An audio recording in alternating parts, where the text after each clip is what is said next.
여러분 안녕하십니까? 백운기입니다. 한동훈 위원장과 윤석열 대통령이 서천 화재 현장에서 만나서 갈등을 봉합하는 모습을 보여줬지만 그렇다고 문제가 다 해결된 것 같지는 않아 보입니다.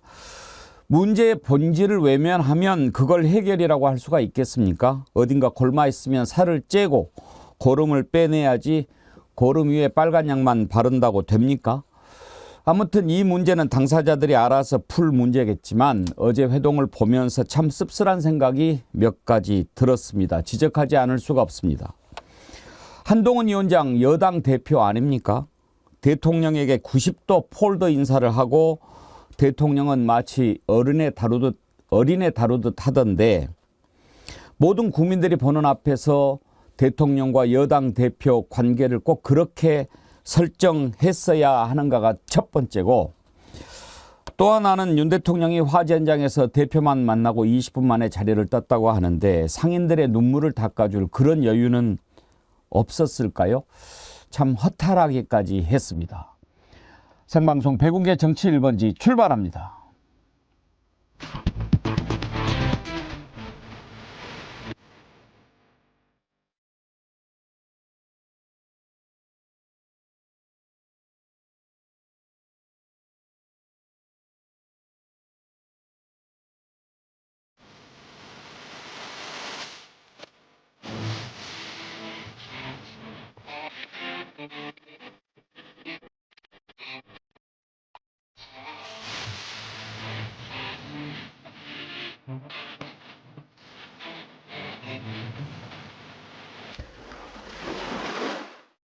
대통령실이요? 대통령 부부에게 접수되는 선물은 대통령 개인이 수취하는 게 아니라 관련 규정에 따라 국가에 귀속돼 관리 보관된다고 기자들에게 설명했다. 김 여사가 받은 명품 가방은 대통령 선물이고 관련 규정에 따라 처리했으므로 문제가 없다는 취지다. 정일환 교수님. 이게 말이 되는 소리인지를 모르겠는데 이게 어떻게 선물입니까? 청탁성 뇌물이죠, 본질은. 근데 이 본질을 호도하는 어처구니 없는 그 궤변인데, 정확하게 지금 그 대통령실이 인용한 대통령물 기록물법을 보면 말입니다. 대통령 선물이라 함은 대통령의 직무 수행과 관련해 국민으로부터 받은 선물로서 국가적 보존 가치가 있는 선물이에요. 국가적 보존 가치가, 디올백이 국가적 보존 가치가 있습니까?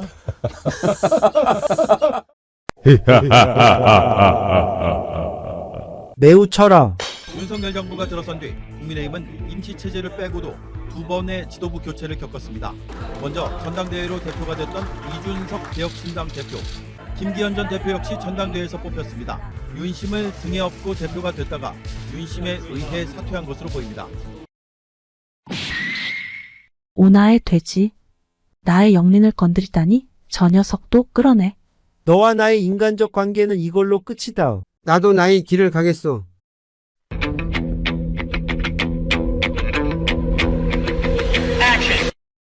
뺀지라 일단 화해하자. 그럽시다 형님. 곧 다시 제거해주마. 나도 지난날 형님이 한 일을 다 알고 있지.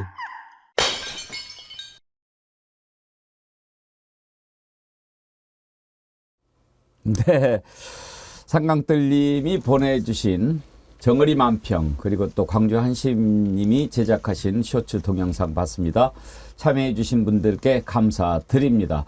이렇게 솜씨 있는 분들 계속해서 보내주십시오.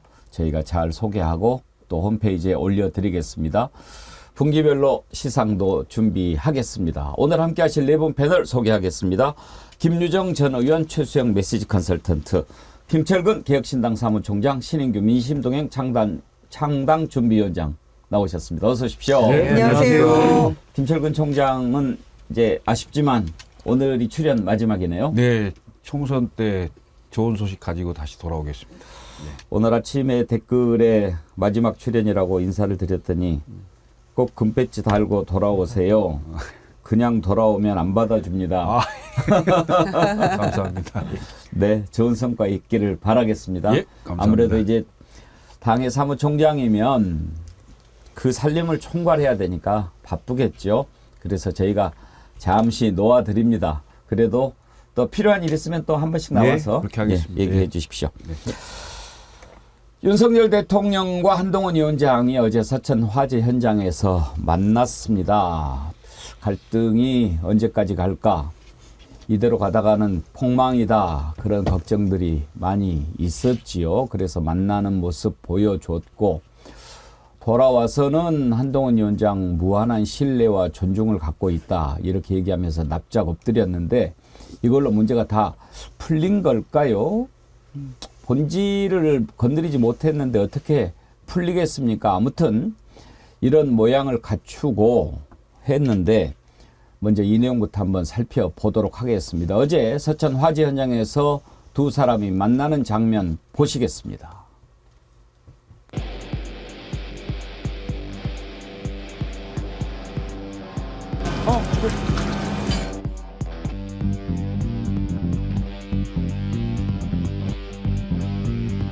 여기가 또 오다 보니까 장동혁이 지역구구나.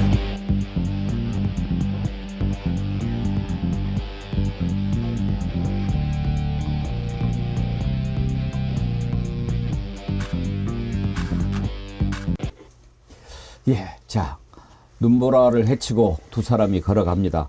먼저 가벼운 얘기부터 한번 좀 해봅시다. 김철근 총장, 윤석열 대통령 참 말 버릇일까요? 뭐 존댓말이 없어요. 장동혁 국회의원이잖아요. 예. 아니 그렇게 지난번 바이든 때 한번 당했으면 이렇게 오고 모든 카메라가 다 집중하고 있다는 거 알면은 의원자 좀 붙이면 되잖아요. 좋게 말하면 좀 격이 없는 거고요. 조금 더 나쁘게 표현을 하면 대통령의 품격이 좀 문제가 있는 거죠. 장동혁이 지역구도만 뭐 그래. 또 모양도 껄렁껄렁하면서 이렇게. 아니, 장동혁이 지역구도만 그 앞에가 있잖아요. 아, 그래? 그래? 한동훈 비대위원장이 그래가 뭡니까? 아무리 그래도 공식적인 자리에서 대통령과 여당 대표격인 위원장이 만나는 자리인데 그래가 뭐예요? 차라리 아무 말 않고 악수만 해도 되잖아요. 그러니까요. 찾아보기 힘든 대통령이죠. 아니 그 대통령 되기 전에 이제 검찰총장도 하고 검사를 아니 같이 그 했잖아요. 두 사람 사이를 누가 모르겠어요. 그러니까 그렇게 표현하면 안 된다 이 소리를 제가 하는 거예요. 네. 그러니까 그때의 후배 검사가 아니잖아요. 그러니까 말이에요. 집권여당의 대표격인데 더군다나 지금 갈등의 완전히 한 가운데 있는 상황이잖아요. 그러니까 마치 상대를 완전히 그 무시하는 듯한 그 표현이잖아요. 그래 하고 어깨치고 하대하는 거죠. 그렇죠. 그런 식의 그 표현을 하는 게 과연 이게 옳은 거냐. 더군다나 이제 한동훈 비대위원장이 90도로 인사를 딱 깍듯하게 했잖아요. 그게 결국 납작 엎드리는 뭐 이런 모양으로 연출이 된 건데요. 메시지 전문가 나오셨으니까 한번 물어봅시다. 지금 저기 말로만이 메시지가 아니잖아요. 그렇죠. 몸짓도 메시지고 때로는 침묵도 메시지고. 그러면 지금 저 자리는 이제 만들어진 자리 아닙니까? 갈등이 이렇게 계속 증폭되니까 빨리 두 사람이 만나서 화해하는 모습을 보여야 되겠다라고 해서 만난 자리 아니에요. 그러면 거기에서 국민들한테 우리는 문제 없다라고 하는 것을 보여주는 자리인데 그래 뭐 이렇게 하고 그건 뭘 보여주는 겁니까? 그러니까 저는 그렇게 봅니다. 그러니까 이 대통령의 그 약간 좀 권위적인 모습, 그다음에 그래라고 툭 치는 모습, 그다음에 한동훈 위원장의 그 90도 깍듯한 모습에서 한동훈 위원장의 입장에서는 나는 대통령의 권위를 전혀 해하거나 혹은 도전하거나 이런 생각이 없다는 걸 보여주고, 윤 대통령은 사실 이번에 어찌 보면은 사실은 리더십에 좀 치명상을 입었습니다.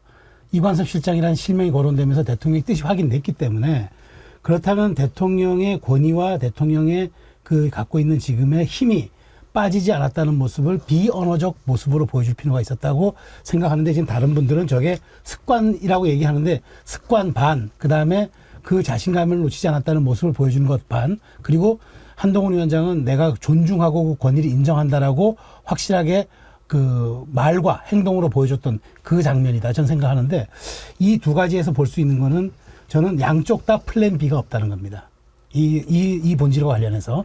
그래서 일단은 지금은 휴전의 모습은 취하지만 그럼에도 불구하고 대통령의 권위가 아직은 살아있고 나는 대통령의 권위에 전혀 도전할 생각이 없다라는 그 모습을 저는 저에서 서로가 서로 사전에 연출하진 않았지만 그 담긴 함의와 그 담긴 메시지는 저는 그렇다고 분석합니다. 신인규 부장님, 어제 보니까요. 그 화면 혹시 있나 볼 수 있습니까? 한동훈 위원장이 기다리면서 이렇게 추워서 손으로 귀를 막는 그런 모습도 우리가 봤는데 어제 한 30분 전부터 눈보라 치는데 나와서 서서 기다리더라고요. 아니 대통령이 오면 차 안에 있다가 연락 오면은 5분 전에 나와서 있어도 되잖아요. 근데 30분 전부터 꼭 벌 서는 것처럼 이렇게 손으로 귀 막고 이렇게 눈 맞아가면서 30분을 서 있더라고요. 어제 날씨가 상당히 추웠는데 아마 서 있으면서 아마 귀가 매우 시렸을 것 같고요. 저희는 사실 뭐 방송도 공적인 일이잖아요. 제가 뭐 방송에서는 뭐 김유정 의원님, 뭐 김정은 총장님 이렇게 항상 사적인 친분 상관없이 늘 이렇게 공적인 모습으로 늘 비춰지는 것인데 저는 윤석열 대통령과 어제 한동훈 위원장의 관계를 보면 이건 그냥 기본이 안 된 대통령이라는 말 외에 다른 설명이 더 필요할까 싶고요. 근데 기본이 안 된 모습은 뭐 한두 번 있었던 건 아니죠. 과거에도 뭐 열차라는 그런 공공장소 위에다가 신발 신고 발을 올리는데 또 그거 사진 찍은 분이 또 공교롭게도 팀킬이라 그러죠. 내부에 있는 분이 또 사진을 찍어서 공개를 해서 한번 이렇게 총국을 빚은 적도 있었고 뭐 그 바이든 날리면 때도 그 워딩도 중요했지만 그 앞에 있던 이 새끼 저 새끼 이 용어를 써가지고 사실은 문제가 됐던 거 아닙니까? 그러니까 결국에는 참 기본이라는 것은 우리가 뭐 초등학교부터 도덕 시간에 배우기도 하고 이게 뭐 하루아침에 형성되는 건 아니고 한 평생 속에서 그 인격이 가다듬어지고 그게 언어와 습관으로 나오는 건데 그게 일단 근본이 안 됐기 때문에 이거는 뭐라고 평가하기조차 민망한 수준의 모습 아닌가 저는 그렇게 생각이 좀 들었습니다. 그러니까 이제 말과 뭐 복장이나 이런 것들이 다 이제 뭔가를 웅변하는 거잖아요. 그런데 이제 두 가지 보면 한동훈 위원장이 어제 이제 90도 거의 100도에 가까운 폴더 인사했는데 이동관 방통위원장을 딱 떠올리게 돼요. 그래서 이제 결국 물러났잖아요. 한동훈 위원장의 미래가 조금 보이는 것 같기도 하고요. 그게 시기의 문제일 뿐이지 그런 생각이 우선은 들었고 두 번째는 그 민방위복 말이에요. 그거 이제 정부에서 총리 이하 장관들, 국장들 이렇게 입는 거잖아요. 근데 뭐 직전 장관이긴 했습니다마는 여당 대표가 그 민방위복 뭐하러 입고 나가죠? 그러니까 대통령과의 이 상하 관계를 내가 보여주고 싶다 이런 취지인지 뒤에 있는 다른 의원들 누구도 입지 않았어요. 그리고 굉장히 추워 보였거든요. 그리고 대통령은 이제 뭐 예전부터 입었다는 그 두툼한 패딩을 입고 나타났는데 그런 모습도 이제 뭔가를 대통령과의 본인의 관계를 보여주고 싶었는지 몰라도 그 민방위복도 TPO에 맞지 않은 것 같고 그 폴더 인사도 그래 라는 거를 인식시켜주는 듯한 그 90도 인사가 그 내가 당대표다 내가 원탑이다 이철규도 스텝이다 이렇게 말했던 당대표가 그 당대표를 믿고 지금 선거를 치러보겠다고 하는 그 수많은 예비 후보들과 중진 의원들까지 포함해서 대통령한테 90도 인사하는 한동훈 위원장을 보면서 과연 무슨 생각을 했을까 싶습니다. 모든 사람은 내 앞에 무릎을 꿇어라. 그래야 산다. 꼭 그런 것이 느껴지지 않습니까? 그러기도 하고요. 저는 이제 평소에 지금까지 살아온 그 생활 습관, 패턴 뭐 이런 것들이 다 이제 묻어서 나오는 것 같아요. 특히 이제 그 무의식 중에 막 이렇게 하는 것 같은 느낌, 그런 행동들. 그건 교정이 잘 안 되거든요. 각별히 엄청나게 본인이 의식하지 않는 한 그게 그냥 자연스럽게 나오는 거란 말이죠. 평소에 계속하는 반말이라든지 그런데 이제 방송 카메라가 있기 때문에 욕은 잘 안 차나요 사실은. 근데 반말은 계속 하는 거죠. 뒤에 요자가 없는 거죠. 그다음에 호칭 부를 때도 마찬가지고 이런 지점들이 좀 있고요. 한동훈 장관이 왜 저렇게 했을까? 예? 한동훈 장관이 좀 버티는 것처럼 이렇게 모양이 보여졌잖아요. 그런데 실제로 서천 현장에 가서는 왜 저런 모습을 보였을까? 저는 임시 봉합으로 가는 것처럼 보이고요, 실제 이게. 그리고 한동훈 장관은, 어찌 보면, 이렇게 뭐 판정승했다 이런 얘기도 하는 사람들이 있는데, 왜 이게 그 판정승이라고 근거를 대는 게 결국 김경률 비대위원을 지킬 수 있냐, 없냐의 문제일 거예요, 아마도. 그 다음에 김건희 여사가 사과를 할 거냐 말 거냐. 이런 부분들이 이제 2차전 문제가 남아 있는 건데 서둘러서 1차전에서 겉으로 모양은 납작 엎드리면서 대통령에게 권위에 존중하는 이런 모양새를 취했지만 실제 정치적 내용으로 보면 대통령의 지시가 안 먹히는 상황이 생긴 거잖아요. 비대위원장 사퇴하라고 요구를 대통령 비서실장을 보내서 했는데 결국 그건 위야무야. 그런 일이 없었다는 얘기 비슷하게 물타기 하면서 지금 넘어가고 있는 상황이거든요. 그래서 저는 2차전, 3차전이 불가피한 상황으로 보여질 건데 그 한동훈 비대위원장이 결국은 총선 때까지 가기가 어렵지 않겠나 이런 생각이 들어요. 대한민국 사회에서 저렇게 90도로 인사하는 집단이 딱 하나 있죠. 네. 대체로 이제 장례식장이나 결혼식장 같은데 검정옷 입고 왜 오셨습니까? 뭐 이렇게 이제 90도 인사하는. 땡폭이라고 그러죠. 땡폭. 그건 말고 다른 조직에서 저렇게 인사하는 거 있어요?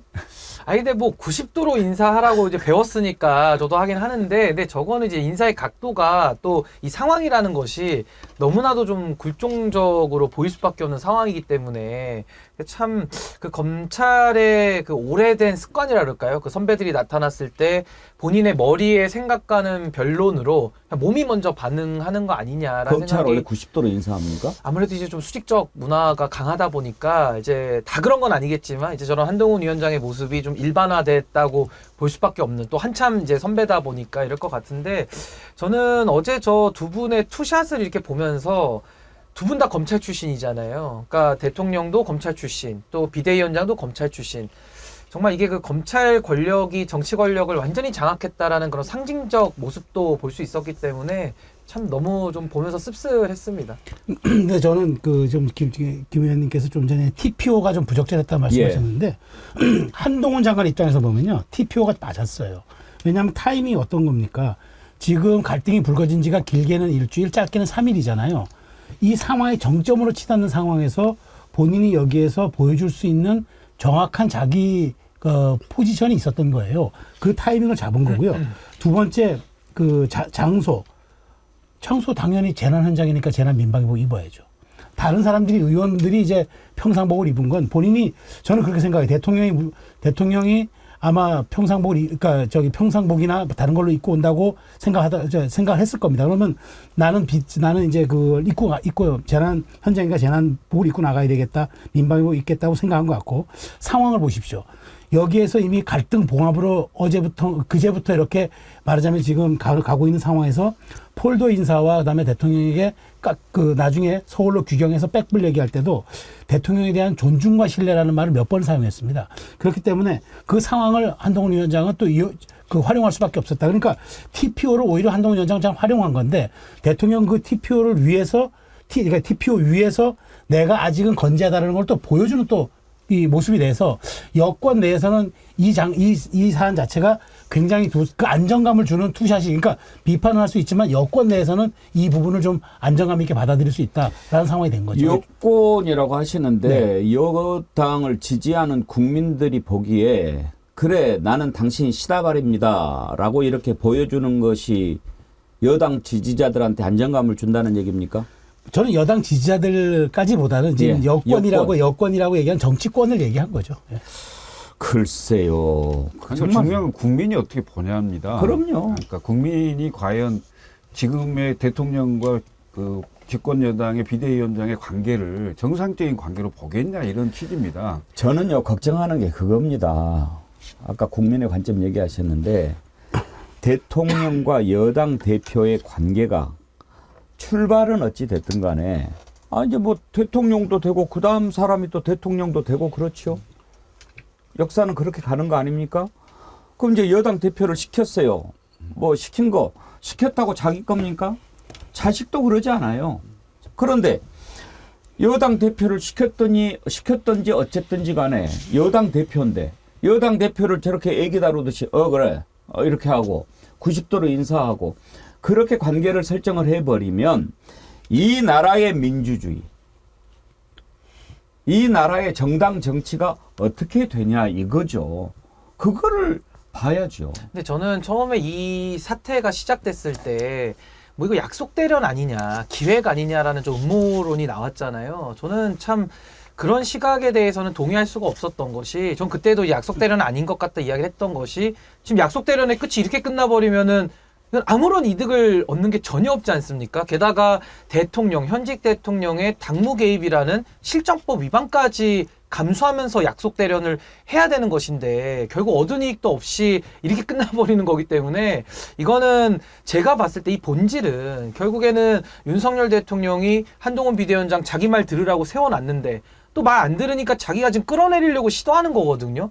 이 본질은 대통령의 당무 개입, 그리고 대통령의 그런 계속 지속적으로 지금까지 반복되었던 그 행태, 전 여기에 대해서 비판을 해야 되는 것이고, 한동훈 위원장은 이제 본인의 의도와 상관없이 김경률 비대위원으로부터 시작이 돼서 본인이 좀 이렇게 당황은 했을 것 같아요. 그래서 저는 대통령에 대해서 여러 가지 저항하는 듯한 모습도 보였지만 결국에는 그 검찰 DNA를 이분도 극복하지 못하고 그냥 구부리게 되면서 끝난 거 아니냐. 그래서 결국에는 윤석열, 한동훈 이 두 분은요, 이 사태로 인해서 아무런 이득을 얻은 것이 없이 그냥 국민들 앞에 더 혼날 일만 지금 남아진 이런 상황이다. 저는 그렇게 본질을 파악합니다. 그러니까 기존에 정형화된 프로세스가 안 먹혔어요, 이번에는.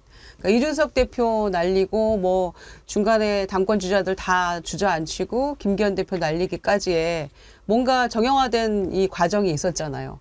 용산에서 기침하면 의원총회 하거나 뭐 벌떼처럼 누가 소위 총대를 메거나 연팔장을 돌리거나 이제 이런 과정들이 있었는데, 이번에는 이용 의원이 한번 해보려고 했어요. 그런데 누구도 반응하지 않았던 거죠. 오히려 부부가 사과해야 된다고 하는 태영호 의원의 말에 반응을 했다는 거잖아요. 그래서 이제 한동훈 비판했던 5선 김영선 의원만 지금 이제 그 체면이 깎이게 돼버린 그런 결과가 됐는데, 이제 그런 게 먹히지 않는 이 상황을 보면서 당황을 좀 했을 거예요. 그러니까 이거는 어찌됐거나 지금 이 상황을 조금 국면을 봉합하고 넘어가지 않으면 안 되겠구나라는 판단을 했겠죠. 그러나 마음속에는 묻어두고 있는 거예요. 그거는 우리가 이준석 대표의 예를 봐서 알잖아요. 대선 때 간신히 화해하는 그 제스처 취하고 같이 차 타고 그때도 화재 현장을 갔었어요. 그런데 결국에는 대선 끝나고 그 다음부터 바로 이제 복수열전이 시작돼서 오늘에 이르는 거잖아요. 그러니까 저는 잊지 않았다. 그런데 그 과정에서 뭔가 내 편이 많지 않구나. 일단은 봉합을 해야 되겠다. 이런 과정으로 들어간 거라고 생각해요. 그러니까 그때도 쇼가 아니었고요. 그러니까 윤석열 대통령의 일관된 스타일입니다. 근데 결국 전 이번 사태에서 알 수 있었던 것은 뭐 한동훈 위원장이 꼬리를 살짝 내린 모습을 보이긴 했습니다만은 분명한 것은 대통령의 당무 장악과 대통령의 레임덕. 전 이걸로 분석을 합니다. 한두 가지 더 짚어보려고 하는데, 방금 전에 김유정 의원님이 기침을 하셔서 제가 진짜로 기침하는 줄 알고 깜짝 놀랐는데 아까 우리 윤석열 대통령 목소리 들어봤잖아요. 네. 30분 전에 민생 토론에 불참한다고 통보하면서 내세웠던 이유가 대통령실에서 목소리가 잠기고 갑자기 감기가 와가지고 그랬어요. 감기 기운. 예. 감기 기운이. 목소리 쌩쌩한데. 쌩쌩하고 너무 멀쩡해서 요새 감기가 한 달 이상 오래 가서 모두들 고생하는데 하루 만에 이렇게 금방 회복력이 좋으신가 첫째 생각했고요. 두 번째는 올라올 때 기차 같이 타고 왔잖아요. 1시간 동안. 그런데 진짜 이거 국민을 우습게 보는구나라는 생각이 딱 드는 대목이, 지금 뭐 때문에 서천 화재 현장을 갔습니까? 두 사람이 시간까지 맞춰가면서 일부러. 그런데 그 중요한 핵심을 빼놓고 김건희 여사 얘기도 안 했고 공천 얘기도 안 했고 오로지 민생만 얘기했대요. 그럴 거면 그 전날 민생 토론을 왜 안 가십니까? 가야죠. 민생이라는 얘기는 이제 듣기도 징글징글한데. 국민은 정말 너무 우습게 본다. 신은기 위원장님, 그 부분은 한번 진짜 짚고 넘어갑시다. 제가 민생 토론회라고 하는 것 자체도 매우 부정적으로 평가합니다. 왜냐? 민생 토론회가 지금 이제 기자회견도 안 하는 중 아닙니까? 그걸 뭐 대신해서 한다고 하는 거고, 또 무엇보다도 정부 부처 업무 보고를 지금 이걸로 대체한다고 그랬어요.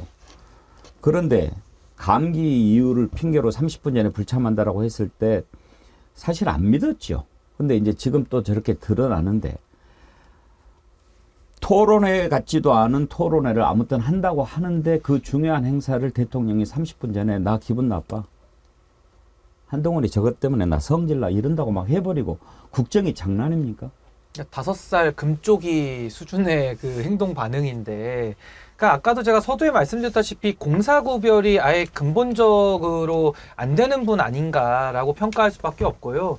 저는 이제 앞으로 윤석열 대통령이 민생이라고 얘기를 해도 그 누가 믿겠습니까? 아마 윤석열 대통령 본인 스스로도 민생 얘기하면서 좀 이제는 웃길 지경 아닌가. 정말 국정 운영에 대해서 국민들의 삶과 문제에 대한 고민이 1도 없는 분인데 어제도 뭐 지금 그 모든 언론의 주목은 뭐 윤석열, 한동훈 이 두 분의 관계에만 집중을 했지만은 어제도 거기 가가지고 지금 화재로 인해 가지고 민생 치매가 지금 민생의 파탄이 그렇게 심각한 상황 속에서 그 상인분들이 소리까지 지르셨거든요. 근데 거기에 대해서는 아무런 반응도 참 이렇게 찾아볼 수 없는, 그러니까 국민의 삶에 대한 고민이 전혀 없이 지금도 내부에서 권력 투쟁만 하고 있는 거 아닌가. 그러니까 권력을 잡은 과정, 지금 권력 잡고 있는 과정, 또 앞으로까지도 그 권력 투쟁의 역사만을 반복하기 때문에 국민들께서는 이제 너무 답답해서 이제 숨이 쉬어지지 않을 지경이다. 저 그렇게 봅니다. 정말 대통령 자리에 대한 인식에 대해서 우리가 몇 차례나 지적을 했는데요. 그냥 포기합니다. 안 바뀔 것 같고요. 또 한 가지, 어제 갔던 곳은 서천 화재 현장입니다. 이 설 대목을 앞두고는요, 시장이 빚을 내서라도 물건을 쌓아놓습니다. 참 그 상인들의 아픔은 말로 할 수가 없습니다. 좀 개인적인 얘기를 해서 그렇습니다만 저는 누구보다 그 아픔을 잘 압니다. 그런데 어제 그 장소에서 딱 20분 머물렀다고 해요. 2층에서 상인들도 기다리고 있었고, 그런데 1층에서 대표 딱 만나고 그냥 가버렸어요. 상인들은 대통령이 온다고 해서 많은 기대하지 않았겠습니까? 우리들 얘기도 좀 들어주고, 뭐 특별 재난구역 선포한다고 하는데 그냥 그렇게 하면 된다고 생각합니까? 대통령 왜 갑니까? 거기까지. 특별 재난구역 선포하려면 그냥 용산에서 해도 되잖아요. 갑자기 화마로 모든 것을 잃어버린 상인들 손 한번 잡아주고 그 눈물 한번 닦아줄 수 없었을까요? 대통령이 왜 있습니까? 더군다나 누구나 봐도 그 자리가 정말 그 사람들을 위로하고 아픈 것을 닦아주기 위해서 갔는지, 아니면 한동훈 만나서 쇼하려고 갔는지, 이런 걸 다들 보고 있을 거 아닙니까? 근데 20분 만에 그렇게 싹 가버리면, 아니 화재 현장을 자기들 쇼 무대로 생각했다, 이렇게밖에 생각이 안 들지 않겠어요? 상인들 목소리를 일단 한번 들어보겠습니다. 하냐고요? 아니 뭘 오려고 누르라고 구경으로 왔어? 저희들 대통령님 모시자고 여기서 기다리고 있었는데 올라가라 해서 저희 다 올라갔습니다. 예? 근데 저희들도 안 보고 그냥 가시면 안 있어. 그냥 간 거예요? 이해가 안 가네. 아니 정말 아니 금수내게 왜 오셨대요? 어떻게 와가 물어보고 싶습니다. 왜 오셨는지 물어보고 싶어요. 저희도 기다리고 있었는데 VIP 온다면서 대통령이 온다면서 하나가 싫어하고 지금 있는데 우리도 안 보고 그냥 갈 사람이 없어요. 그럼 뭐하러 오신 거야? 그치? 그러면 우리 할 생각이 형님 일하다가 되니까 왜 공동 후보니까 오라고 기다리라고 하냐고. 그럼 의미가 없잖아. 뭐하러 기다리라고요? 아까 내가 보내서 거기 강동민은 다 얘기했어요. 질 거라고. 아무도 안 해. 뭐하러 기다려야겠어. 상인들이 이제 화가 나서 저렇게 소리를 지르는데, 혹시라도 저분들 얼굴 공개되면 또 불편하실까 봐 저희가 얼굴을 가려드렸는데, 아니 김유정 의원님 갔으면 저 사람들 목소리도 좀 들어주고, 아니 30분이나 거기 저 대통령 온다고 서서 벌 서고 있는데 한동훈은 뭡니까 저게? 아니 도대체 불난 집에 가가지고 민심에 불을 더 지르고 온 격인데, 이 상인들이 기가 막힐 거 아닙니까? 대목 장사해서 조금 이번에 어떻게든 조금 돈을 벌어보자 이렇게 해서 말씀하신 대로 빚내서 막 건어물도 사드리고 했다는 거잖아요. 늘 설 대목에 이렇게 좀 많이 비축을 해놓잖아요. 설 얼마 안 남았거든요. 그런데 이제 다행히도 인명피해는 없어서 그나마 정말 다행이라고 생각합니다만, 그 물건들 다 불타버리고 상인들이 그래도 다음날 대통령이 바로 그냥 내려와서 장관들이랑 같이 온다고 하니까 기대를 많이 했을 거예요. 특히 그 오영주 중소기업부 장관이 얘기하기를 이따가 행안부 장관도 오시고 하니까 그때 뭐 재난지역 포함해서 지원할 수 있는 얘기 다 하실 겁니다. 이렇게까지 얘기를 했다는 거예요. 그런데 대통령이 상인들이 2층에서 기다리고 이제 1층에 뭐 상임회장에서 몇 명 만나기는 했겠죠. 그리고 20분 만에 대통령이 떠나버리니까 장관들도 다 따라서 가버렸다는 거예요. 그러면 상인들은 2층에서 행안부 장관도 만나고 대통령도 만날 거라고 기대하고 있었는데 이게 완전 얼마나 황당하겠습니까? 정말 더 천불이 날 거 아닙니까, 마음에는? 그러니까 이거는 진짜 국민을 우롱하는 거고 이 눈 속에서 지금 기다렸던 상인들을 피눈물 나게 하는 일이죠. 왜 이렇게 국민들을 힘들게 하는지 모르겠어요. 이태원 유가족도 눈밭에서 그렇게 피눈물 흘리고 계시고 이 상인들도 지금 처절하게 절규하고 있는데 20분 만에 가버리고 본인들 지금 불 끄기 위해서 불난집 이용한 격밖에 안 되는 거잖아요.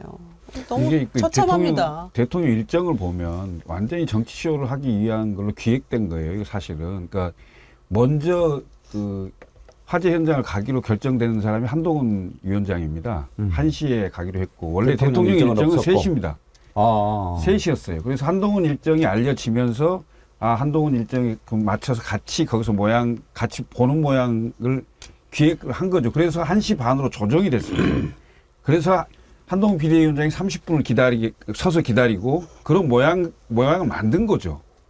그리고 결국 가서 그러면 30분 너 벌 서고 있어 이렇게 지금 그런 개념이 된 거죠, 사실은.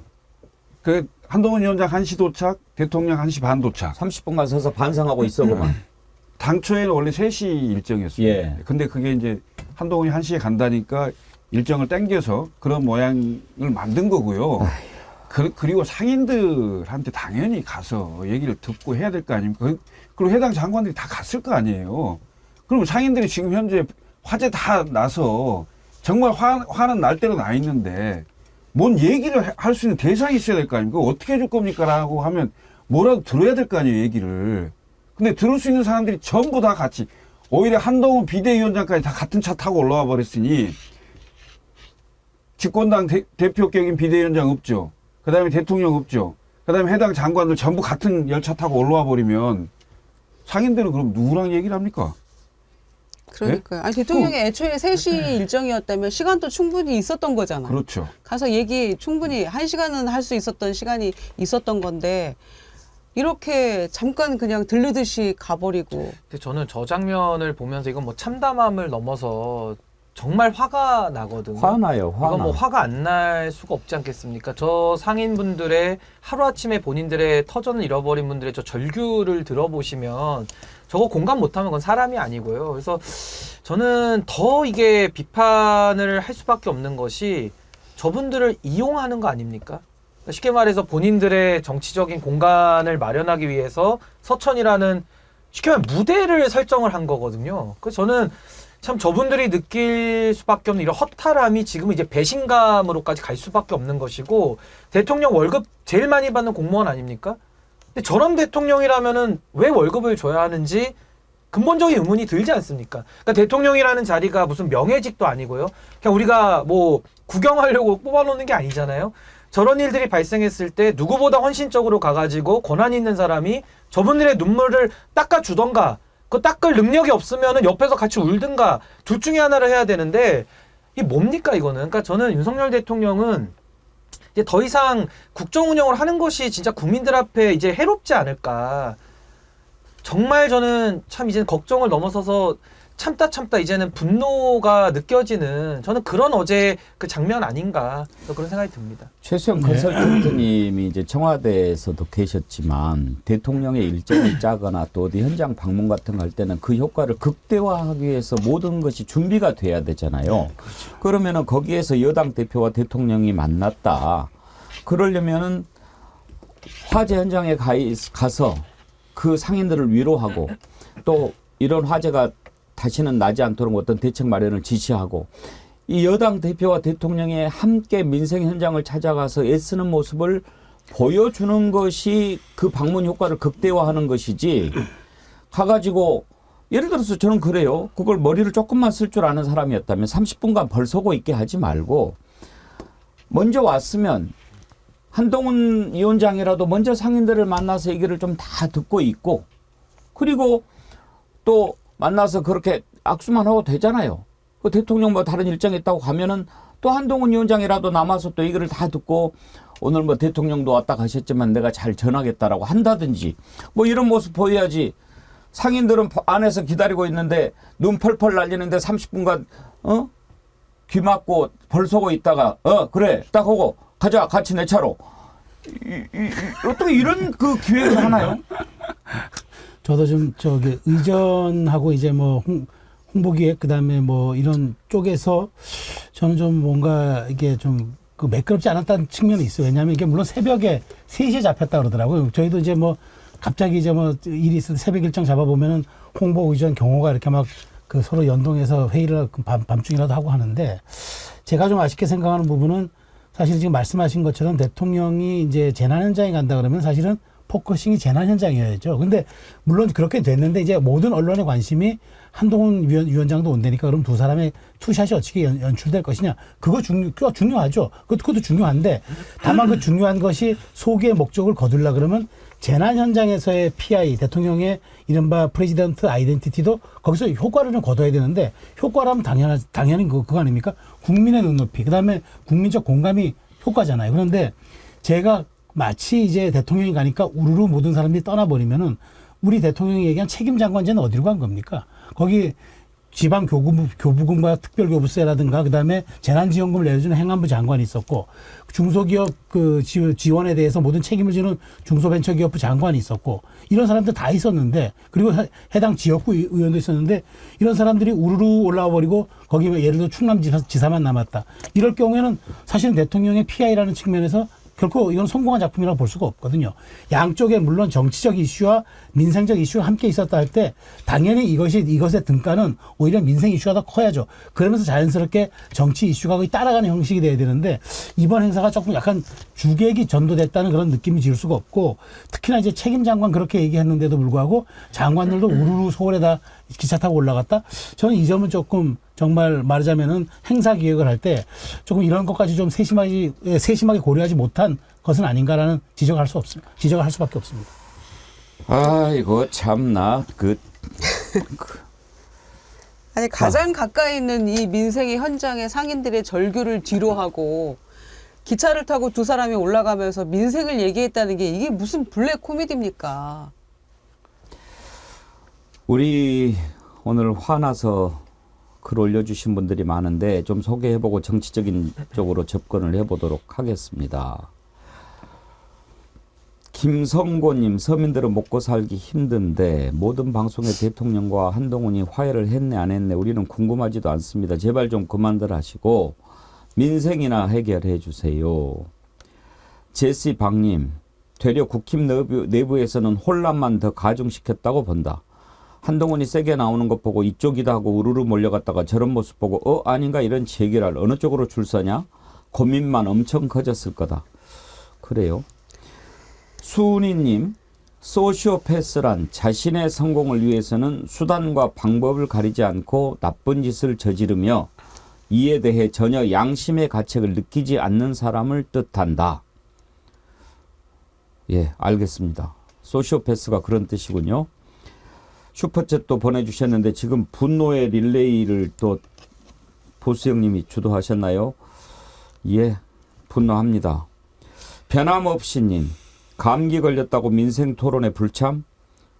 어째 부부가 쌍으로 거짓말을 술 마시듯 디올백 받듯 하는지 부부 사기단이냐? 그러네요. 예. 자, 그러면 이제 갈등이 해결이 됐나요? 이렇게 했으니까 봤지요? 내 앞에서 깨갱하는 거. 한동훈은 이런 사람입니다. 어디다 대고 그렇게 하겠어요. 그러니 여러분들 딴 데 눈 돌리지 말고 용산만 제대로 쳐다보세요. 그런 뜻에서 성공이야 이렇게 생각하고 있는 걸까요? 글쎄 올시다. 아무튼 한동훈 위원장은 30분간 눈보라 속에서 벌 서는 모습, 90도로 인사하는 모습, 그리고 열차 타고 함께 올라오면서 무슨 얘기를 나눴는지 모르겠지만 돌아와서 대통령한테 깊은 존중과 신뢰를 갖고 있다라고 얘기하면서 완전히 납작 엎드리는 모습을 보였습니다. 한동훈 위원장 서울역에서 했던 내용 발언을 들어보시죠. 열차에서 어떤 얘기 나누셨는지. 여러 가지 민생 지원에 관한 얘기를 길게 나눴습니다. 사퇴 요구한 거 관련해서 갈등이 불거졌는데요, 표면적으로. 그 관련해서 말씀 나누신 거 있는지. 그런 말씀 서로 다 전에 다 이렇게 언론 통해서 보도된 것이고요.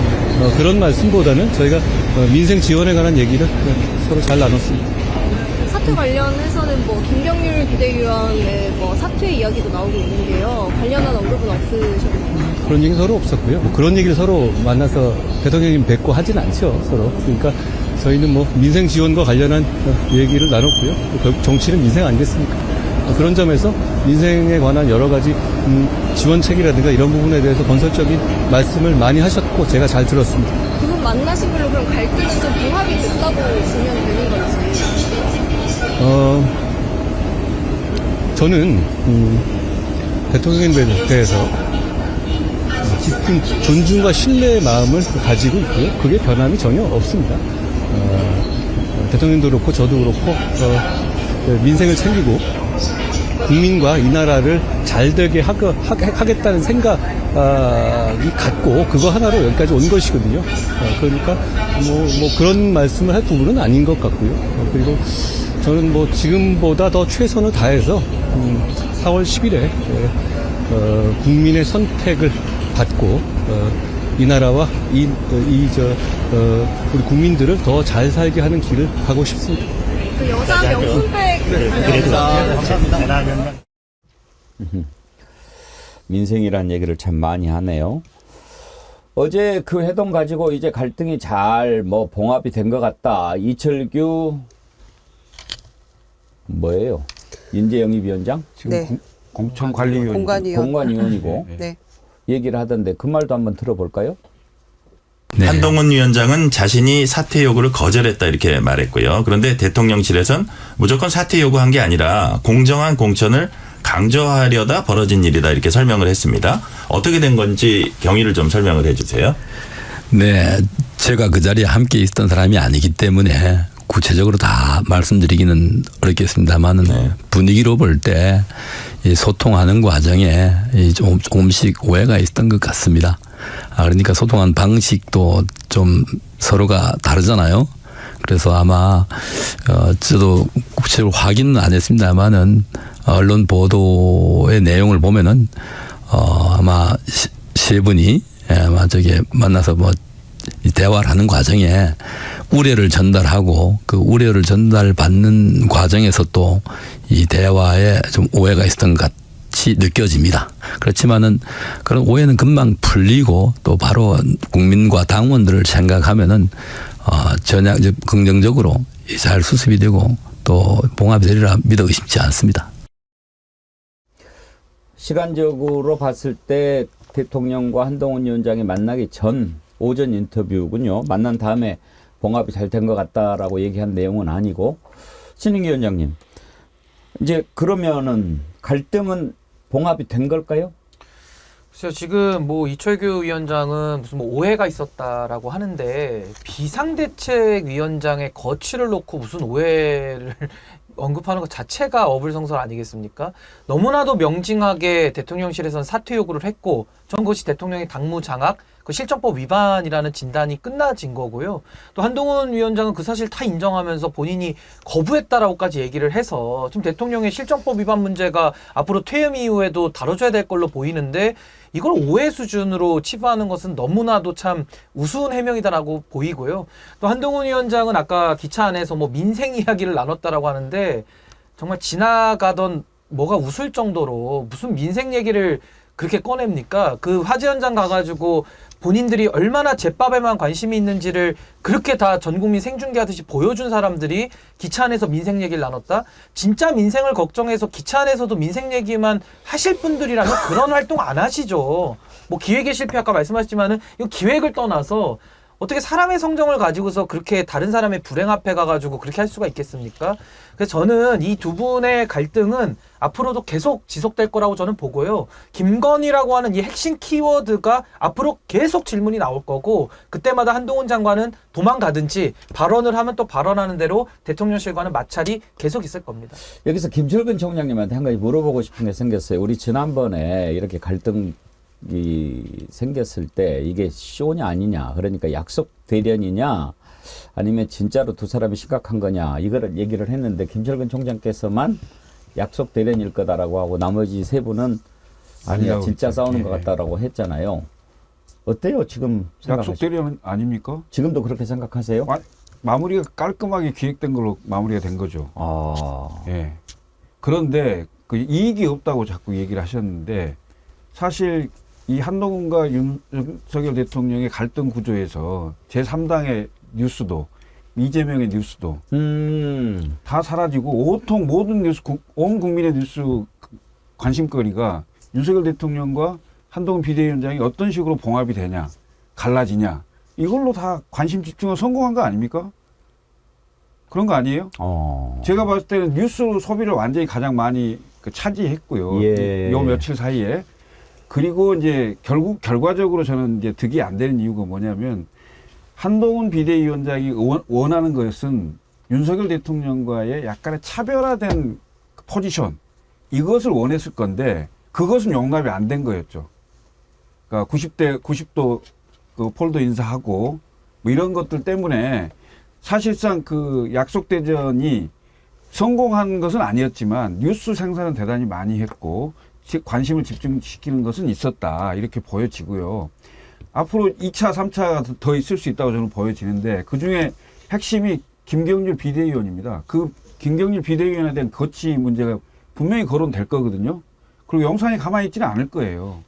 이번에 좀 어설프게 이렇게 좀 거칠게 하다가 사실은 한동훈 비대위원장한테 좀 대치기 당한 면도 있었어요. 사실은 그 대치기 당한 면이 결국은 직권남용에 해당되는 대통령 비서실장이 사퇴 요구를 했다, 이것을 본인이 명시적으로 언론에 얘기를 함으로 인해서 약간의 위기감이 있었죠. 이런 걸 보면서 혹시 아닌 거 아니야? 이렇게도 판단할 수 있겠습니다만은, 제가 봤을 때는 그 특수부 검사식의 약속 대련 가능성이 훨씬 높았다. 그리고 앞으로 2차 내지 3차 또 있을 수 있다, 이렇게 보여져요. 저는 요 약속 대련에 대해서는 이거 기획설이고 음모론이거든요. 저는 그건 동의할 수가 없고요.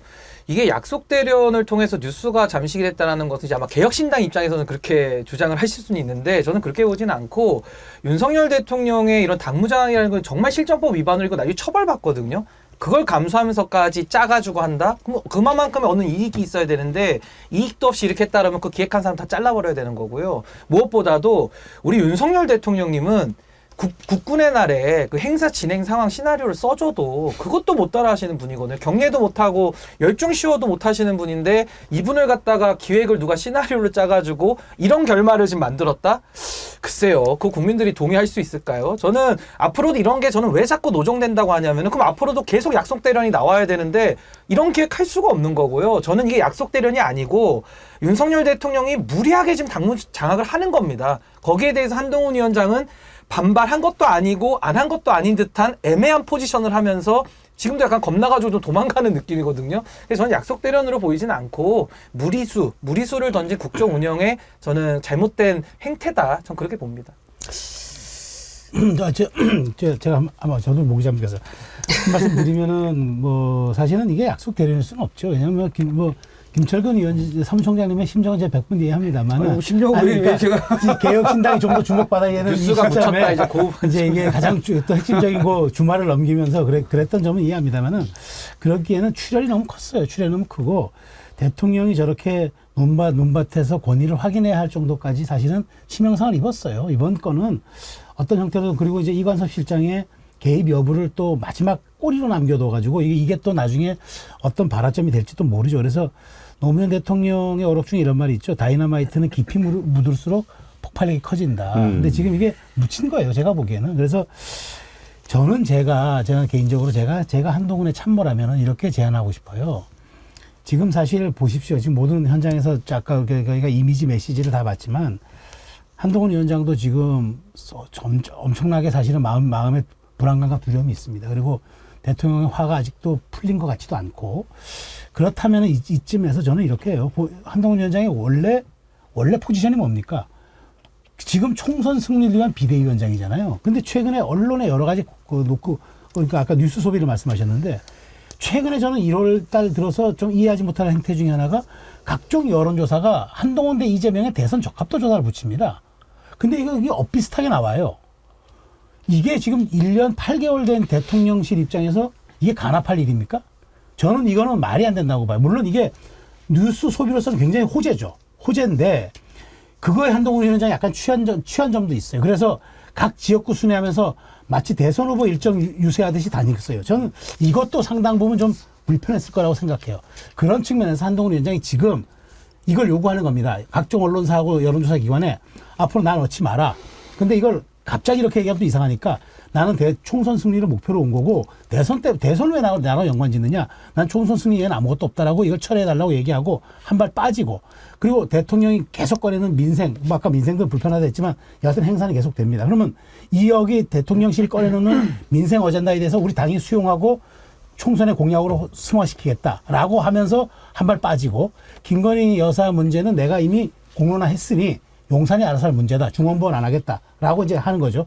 그러고 이제 용산이 여기에 대해서 설 전에 어떤 입장이든 내면 됩니다. 그러면은 이 다이너마이트 묻는 게 조금 강도가 약해지고 그렇다면 공천 문제에 가서도 양쪽 진영이 이게 미래 권력이 자기 사람 심는 거 아니야? 어라 대통령실 이게 뭔가 안 돌아가네. 이렇게 얘기하기가 좀 어려워질 수 있어서 저는 제가 해법으로 솔직히 제시하고 싶어요. 아니 그 권력 투쟁이라는 게 결국은 이제 국민과 민심을 보고 해야 되는 거잖아요. 그 뭔가 먹을 게 많아서 파이가 커져서 그걸 뭐 이렇게 쪼개는 상황이면 혹시 모르겠어요. 근데 지금 윤석열 대통령 국정운영 지지도가 30% 내외로 갇히면서 어떤 백약이 무효인 상태에 지금 놓여 있어요. 그나마 그걸 좀 돌파해 보려고 그 한동훈 비대위원장이 온 거고 한동훈 비대위원장이 지명한 김경률 비대위원이라는 사람이 결국은 김건희 여사 리스크도 얘기하고 이렇게 좀 돌파로 뚫어보려고 하는 차원의 문제였잖아요. 예. 이 자체가 아예 용납이 안 되는 무슨 소리 하고 있는 거예요 지금 하고 이렇게 지금 다 정리하려고 한 거 아닙니까? 그러면서 이제 갈등설이 폭발이 됐는데 여기서 결국은 봉합 수준으로 가면서 한동훈 비대위원장의 그 움직일 수 있는 룸이 별로 없는 상황이 지금 되고 있는 거잖아요. 네? 용산 대통령실은 앞으로 3년 반이 남았는데 여기서 물러설 수 없는 거잖아요. 그런 거 아닙니까? 그러니까 그래서 제가 중간 해법을 낸 거예요. 살아있는 권력이 아니에요. 근데 결국은 뭐냐면 총선에서 적어도 100석 이상을 할 수 있는 그런 뭔가의 데이터나 이게 나와야 되는데 많은 사람들이 지금 100석이 안 된다고 다들 얘기를 하고 있는 상황이에요. 근데 거기다가 계속 자기 사람만 또 넣으려고 해요. 우선 추천 지역을 50군데까지 하겠다는 거 아닙니까? 지금 국민의힘이. 그러면 지금 국민의힘의 의원들이 있는 지역구가요. 100석이 안 돼요. 비례 빼면. 그럼 절반 이상을 지금 물갈이 하겠다는 그런 상황이 나오는데 과연 이게 총선이 제대로 되겠습니까? 나는 본인들이 완전히 무슨 뭐가 파이가 커서 누구 사람도 넣고 이럴 수 있는 상황이 아니거든요. 그러니까 거기서 갈등이 빚어지면 안 되잖아요. 그런데 거기서 한동훈 위원장이 이를테면 김경률 전 건도 이렇게 보는 겁니다. 이게 사천 논란으로 비춰진 거는 제가 보기에 해당 당협위원장들의 반발도 있었지만 이게 대통령실이 보기에 아직도 우리 사람들도 아직까지 이게 공정한 공천 경쟁에 투입되지도 않았는데 한동훈 위원장이 비대위원 중에서 한두 사람 자꾸 이렇게 얘기하고 좀 불편해 보일 수도 있고 공정 경선에 이게 나중에 잘못된 시그널을 줄 수 있겠다 이런 생각을 했을 수도 있어요. 그래서 김경률 같은 의원 같은 사람 문제는 저는 이러면 될 것 같아요. 지금 빼면은 욕먹죠. 말도 제대로 못해 이런 비판 나오니까 2월 초순쯤에 구자룡, 이수정 이번에 같이 비대위원도 출마한 사람 묶어서 당신은 지역구 와서 공정하게 경쟁하시오 빼면 되거든요. 그런 식으로 저는 가면 될 거도 예를 들면 박문규, 원희룡 이런 분들에 대해서 말이 없었어요. 그러니까 김경률이 왜 문제가 되냐? 김경률 비대위원이 김건희 리스크를 얘기했기 때문에 이것을 김건희 리스크라고 표현을 안 하고 사천 논란으로 공천 문제로 치환해서 지금 김경률 문제 삼는 거 아니에요. 근데 사실 김경률의 본질 그러니까 제 말씀은 김건희 여사에 대한 발언 이게 핵심이거든요. 특검법 그렇지. 관련해서. 그러니까 오히려 약속 대련이 아니라는 얘기를 하는 거고요. 누가 자기 배우자 문제 거기다 당무장악으로 실정법 처벌까지 받는 걸 감수하면서 이런 기획을 했는데 어차피 폭망한 거 아닙니까? 그래서 저는 이거는 아무리 용산에서 무도하게 머리를 안 쓰고 국정 운영한다 하더라도 저는 이런 기획은 할 수가 없는 거고요. 이거는 통제 불가능성 상태 속에서 앞으로 전 이런 사고가 계속 발생할 것이다. 저는 그렇게 봅니다. 자, 약속 대련이든 아니든 이제 본질은 김건희 씨 문제를 어떻게 풀고 가냐 하는 것 아니겠습니까? 국민들이 생각하기에는 저는 그럴 것 같습니다. 일단 사과해야 된다고 생각합니다. 받는 걸 국민들이 다 봤잖아요. 그걸 뭐 어디다 집어넣으니 어쩌니 뭐 국고에이니 뭐 이따위 얘기를 하는데 그걸 믿을 국민은 없을 것 같고, 사과한 다음에 어떻게 해야 됩니까? 법을 어겼잖아요. 합당한 벌을 받아야죠. 어떤 벌을 할 것인지는 우리나라 법원이 정할 거고. 그리고 어떻게 해야 됩니까?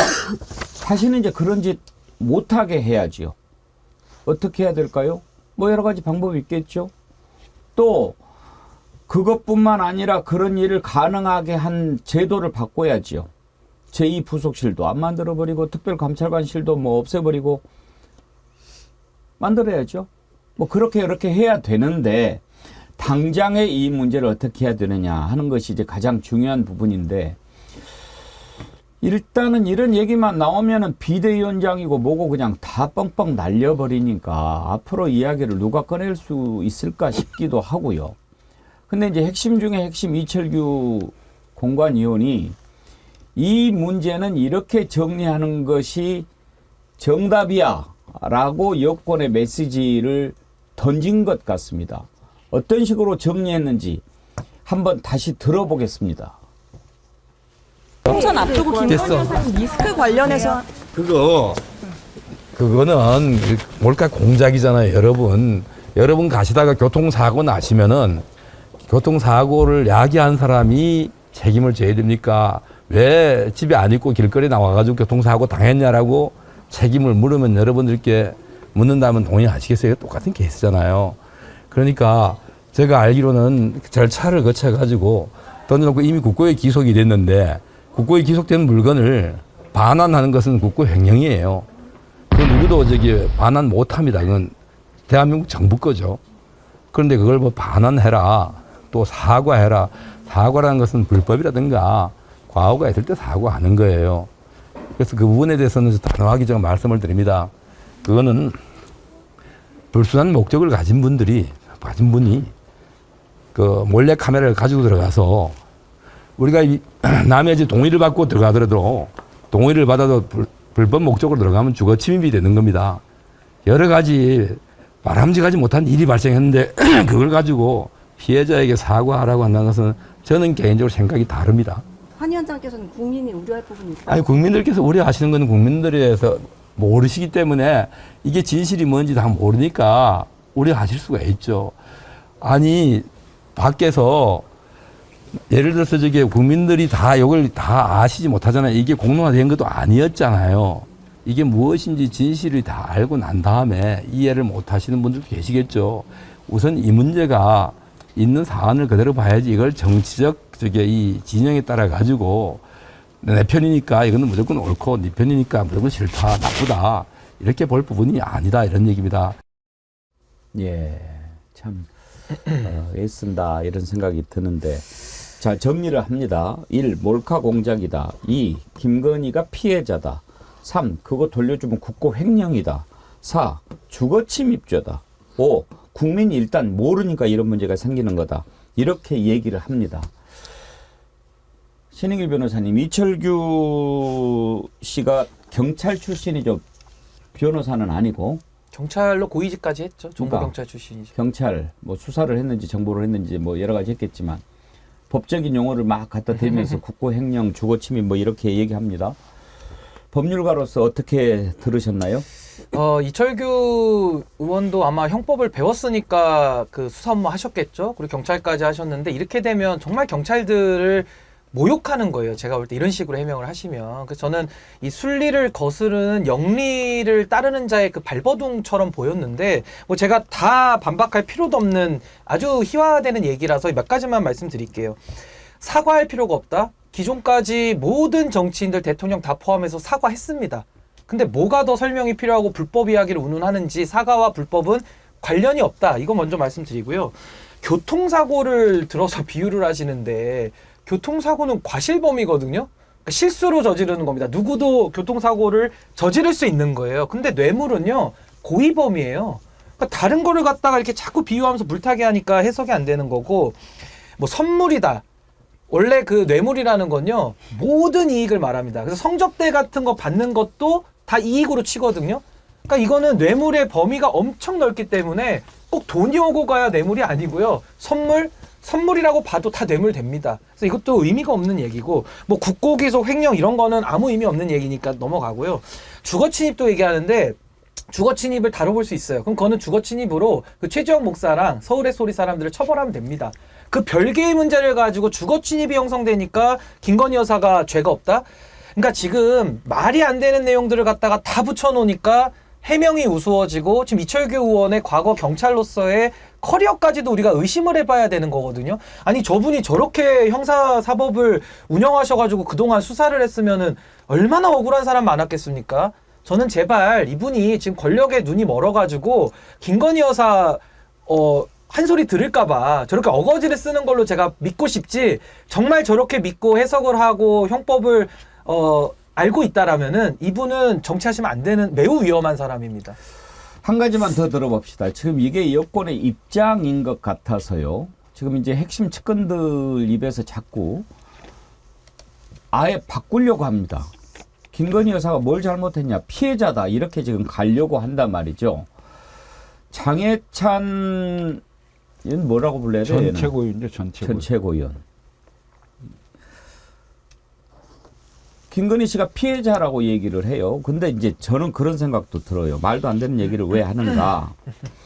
어제 제가 이렇게 이것저것 뉴스를 보다 보니까 동아일보 보도에는 이런 기사가 떴더라고요. 김건희 디올백 사과할 수 없다, 텔레그램 메시지 지인에게 전달. 이 기사를 보면 나 절대 사과 못해, 이렇게 지인들한테 문자를 보냈다는 거예요. 그러니까 여권 핵심 관계자가 사과를 하면 민주당이 공격을 해서 오히려 총선이 더 불리해질 수도 있다, 그런 내용의 글을 김건희 씨가 주변에 보낸 것으로 안다, 이렇게 얘기를 했어요. 그런가 하면은 어제 어떤 방송인지 제가 잘 기억은 안 나는데, 김건희 씨가 사과를 당에서 하라고 하면 할 것 같다, 뭐 또 그런 기사도 있더라고요.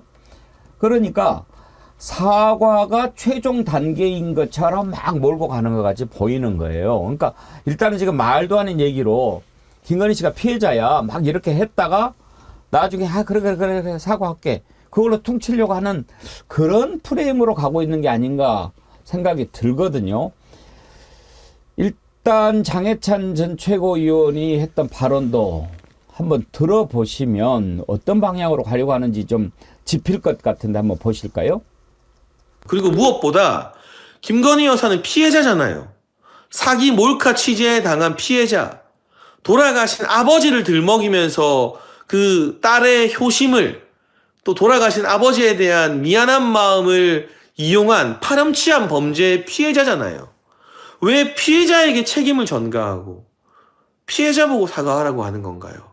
사과는 가해자가 해야죠. 사실 이 사건으로 인해서 가장 많은 피해를 본 사람이 김건희 여사인데, 피해자에게 책임지라고 피해자에게 사과하라는 거, 아무리 정치가 비정하다지만 해도 너무한 거 아닙니까? 그리고 최수영 컨설턴트, 교통사고 피해자 뭐 그런 얘기를 아까 이철규 공관위원이 했고, 지금 장해찬 씨도 저렇게 얘기하는데, 김건희 씨가 피해자라고 얘기를 하면 여권 지지자들은 그렇게 생각할까요?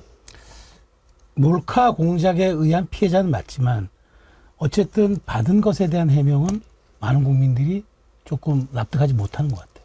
저도 그게 사태의 본질이라고 봅니다. 근데 저걸 효심의 프레임이라든가, 그 다음에 교통사고 피해자의 프레임으로 몰아가고, 그 다음에 그 사례를 인용함으로써 여기에 대해서 얘기하는 거, 저는 저게 과연 국민 눈높이에 맞을까라는 생각이 듭니다. 근데 저는 이 부분을 이제 뭐 장예찬 혹은 뭐 이철규 이런 여권의 뭐 핵심 뭐 이른바 친윤 그룹들이 그렇게 얘기를 한다고 해서 저것이 과연 보편 타당한 국민의 눈에 상식의 눈높이에 맞을 수 있을까? 저는 모든 것은 그렇잖아요. 우리가 총선 이제 한 70여일 남았는데 유권자의 마음을 사고, 그 다음에 유권자의 그 국민의 동의를 얻는 과정 아닙니까? 근데 저런 것들이, 저런 발언들이 과연 동의와 정말 말하자면 마음을 살 수 있을까?